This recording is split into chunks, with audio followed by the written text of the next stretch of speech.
A América do Sul comporta duas das maiores florestas tropicais do planeta, ambas entre os 10 locais com maior biodiversidade do mundo.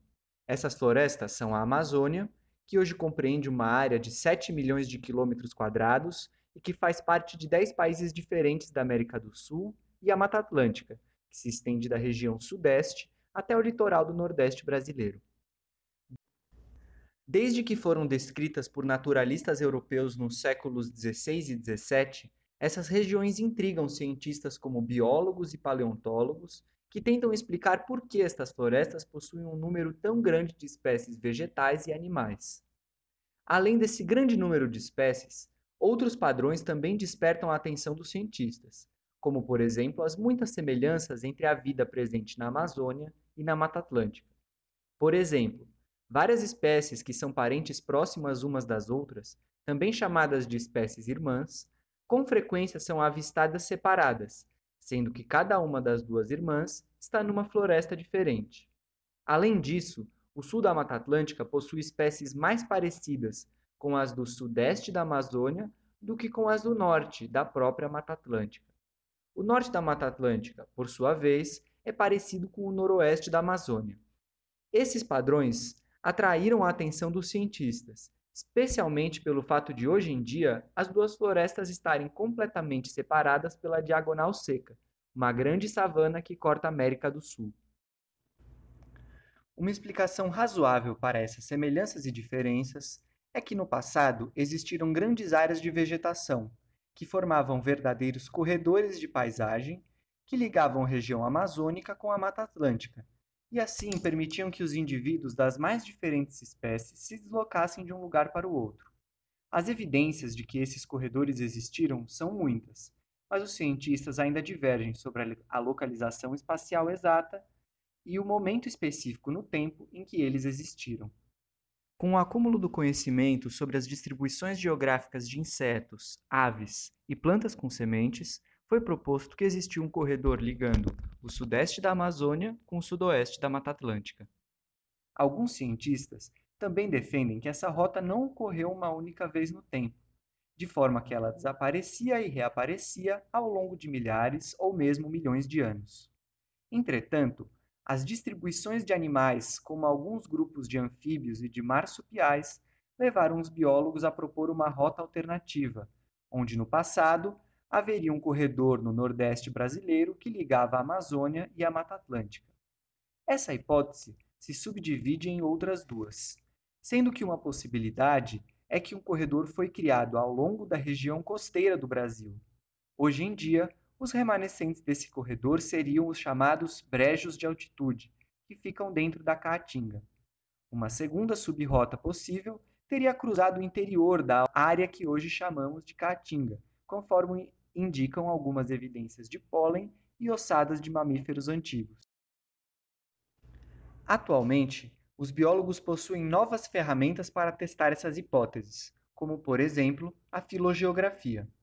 A filogeografia é a área que se preocupa em descrever a história dos grupos de organismos.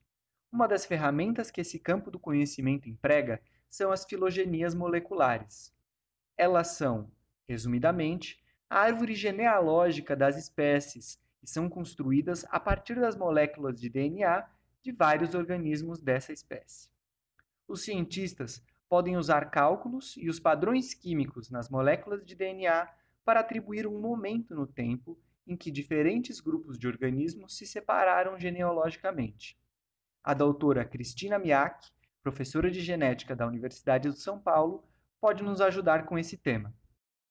Então, baseado nessa hipótese de relógio molecular, a gente estima mais ou menos, bem mais ou menos, né, com grandes, em geral, com grandes intervalos de erro, quando essas possíveis divergências ocorreram, e isso então corresponderia quando essas florestas se separaram.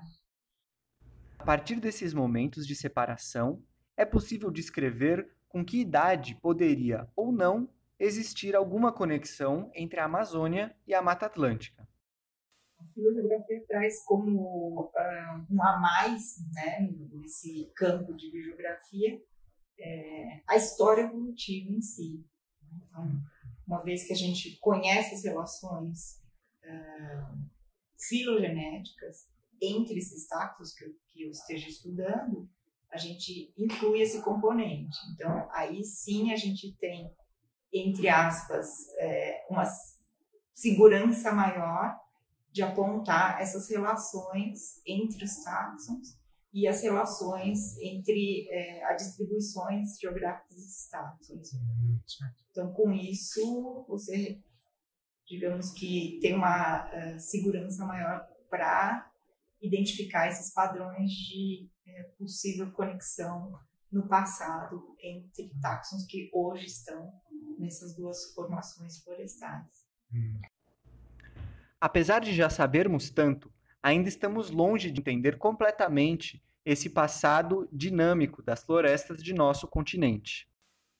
O que já se tem, né, algumas evidências são de dados geológicos que indicam que o regime de precipitação do norte da Mata Atlântica é mais similar ao regime de precipitação do leste da Amazônia, enquanto que o sul da Floresta Atlântica tem um regime de precipitação mais similar, isso ao longo do tempo, claro, em relação ao oeste da Amazônia. Então, essas que os dados geológicos têm mostrado. Então, o que se espera é que então, os organismos tenham respondido da mesma maneira que esses dados geológicos estão apontando. E as evidências que já foram coletadas são congruentes com esses dados geológicos, né, o que é bastante interessante. Os avanços científicos e tecnológicos são muitos e estão sempre se atualizando. Mas na ciência, cada resposta que encontramos sempre nos dá um número muito maior de novas perguntas a serem investigadas. A gente ganha bastante, né? Bastante quantidade de dados realmente, está ficando cada vez mais barato acessar genomas inteiros até, mas eu acho que a gente ainda não tem conhecimento suficiente para aproveitar todos esses dados, né? Então, o que eu quero dizer com isso? É que tem tanta informação e essa informação às vezes também traz ruído. Então, não é algo tão simples assim achar que como eu posso acessar genomas, eu vou resolver todas as perguntas que eu tenho, né? Então, eu acho que ainda não temos conhecimento tão grande assim para realmente poder aproveitar todo o potencial desses milhões de dados que estão disponíveis. É claro que muito provavelmente vão ter outros padrões que não vão obedecer essa distribuição dessa maneira.